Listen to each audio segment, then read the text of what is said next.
Ladies and gentlemen, this has to be the most unsurprising video I've ever made, because despite not knowing what Daniel Larson was going to do this week, I think we all had a pretty good hunch that he was probably going to go off inside another random Colorado establishment. And lo and behold, that's exactly what happened. Twice, actually. We have to cover two instances here, because within an exact week of each other, on December 16th and then December 23rd, and in that time, Daniel made sure to be an absolute nuisance, and he did this at an IHOP and a hotel, respectively. It feels like every single weekend we are getting a new Daniel Larson freakout video, and honestly, that's the pattern that I'm seeing here. Daniel does this especially on the weekends. Usually during the week, he's just pretty quiet, going about his day, going crazy on his community tab, but apparently, once Friday rolls around, it's time to get disrespectful up in these restaurants. But yeah, last night, December 23rd, Daniel had an Olive Garden-like moment inside of some random hotel in Denver. But first we have to look at Daniel's incident from last week that took place at an IHOP. I remember seeing this live and feeling so bad for the poor waitress who was talking about how she just wanted to go home, but Daniel was keeping her there because he was just sitting around after eating, waiting for some random person to shoot him over money to pay for his meal. Obviously this money never came in, and the cops ended up showing up and telling Daniel to leave. However, ladies and gentlemen, it's a bit more complicated than that, with a lot more twists and turns in the story than you would expect. And I feel like there's no better way to sum this up than the Larson Wikipedia article they did on it. This entire wiki is phenomenal if you want to learn about what Daniel Larson's been up to and the stuff he's done in the past, so it'll be linked in the description below. But I want to read this off and just show you guys how it really went when Daniel was in this IHOP last week. Entitled The IHOP Incident, they write that on December 16th, 2023, Daniel stayed for an hour past getting his bill, waiting for management to pay. The server who was dealing with Daniel pleaded with him that she just wanted to go home and put her kids to bed, and had already stayed past when her shift ended. Daniel explained that someone else was paying the bill through the app, to which the waitress said that he had said that an hour ago and it still hadn't happened yet. If that is true and this girl was just trying to go home and put her kids to bed, it sucks that she ran into this brick wall known as Daniel Larson, because there was going to be nothing she could do. Daniel knew damn well that he didn't have a dime to pay for his meal, and I'm not even sure if the trolls offered to pay for it for him. I feel like Daniel a lot of these times is hungry, so he goes to these restaurants, goes and gets food, and then he just assumes people will send him over money to pay for it at the end of it. It's not always going to happen like that, but in Daniel's case, weirdly enough, sometimes it does, but this was one of those instances where it didn't, and so this girl was left to just wait here twiddling her thumbs until Daniel can get some cash app from some make-believe like Vanderwall representative and stuff. This is exactly what the little guy thought was going to go down. Daniel then changed his story, saying that a manager was calling the cops, and he was now waiting for them. He argued with the server, telling her that he would pay the bill if they had called off the cops. She agreed and walked away. Eventually, the police did arrive, including the same officers from the Olive Garden incident. They allowed Daniel to leave without paying on the condition that he did not come back, letting him once again get out scot-free with no lasting consequences, further enlarging his delusions of grandeur and making it certain that Daniel will never truly face the consequences to his actions. Wow, right? Like that last part probably got you going, holy shit. We had just talked about last week how Daniel lost it inside of that Panera Bread, or Olive Garden. I'm sorry, they all merged together. Every restaurant, like not a single one of them is free from feeling Daniel's wrath. But we had just talked about it last week, and so many of y'all were asking me the same question of, why isn't this guy behind bars now? Daniel's already on probation, and causing the scene he caused inside of Olive Garden, pulling the fire alarm and all that, like there's gotta be some reason here to say that he broke his probation. And then let's look at this instance right here, where Daniel just goes in and doesn't pay for his meal. I mean, with anyone else, you could imagine they'd throw him right in the back of a cop car. With Daniel, it's no, you're good, little guy. You just get out of here and you don't come back. It genuinely feels like they're giving Daniel as many chances as he can possibly take, because they probably look at him and go, oh, this dude doesn't know any better. But guess what? That's not a reason to leave him out there on the streets. If anything, that's a reason to have him behind bars even more so. But at this point, I don't think they care. They'd rather it be the public's problem rather than their own. Although after a while of constantly getting these calls and having to go to restaurants to kick Daniel out, you'd think they'd get sick of it and want to do something about it, but nah, they don't mind. A lot of these situations are very troll influenced. The trolls tell them to go here and do this, do that, but this here seems like one of those situations that Daniel himself got him put into, by saying that he could pay and expecting random people to pay it for him. You know Daniel, and he just assumed he was so famous the people would be just begging to pay for his meal, you know? But while I don't think this particular instance was troll influenced, the one from the following week, the one from last night, I absolutely think was. So let's jump to that and see Daniel Larson just going at it with some poor girl who's just working her job at the front desk of some random hotel somewhere. I don't care. It's been every business on this street. I'm friends with Woody's manager, so... They called us saying that you were causing troubles. I haven't even been there in like a couple months. Please leave, Daniel. I'm asking you to please leave the property. I'm not doing this with you tonight. I do not want to call the police, and I will.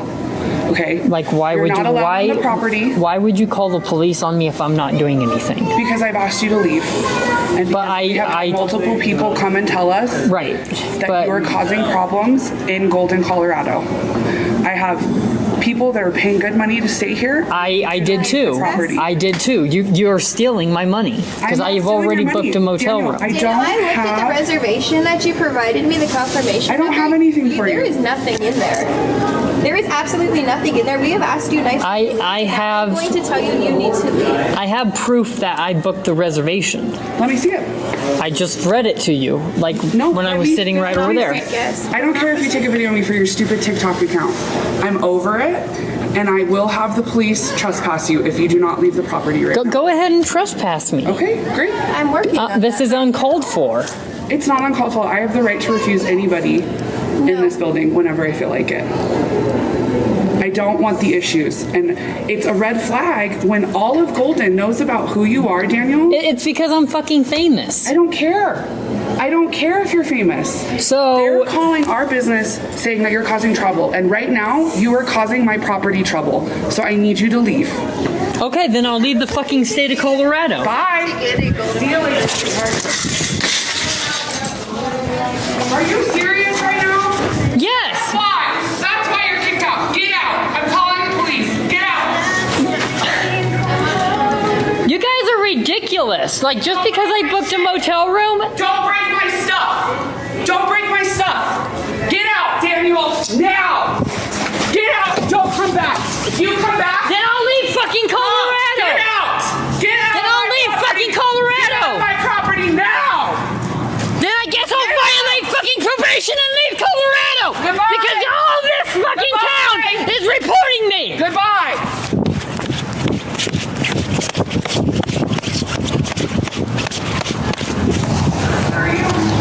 Dear Lord, where do we even begin with that one?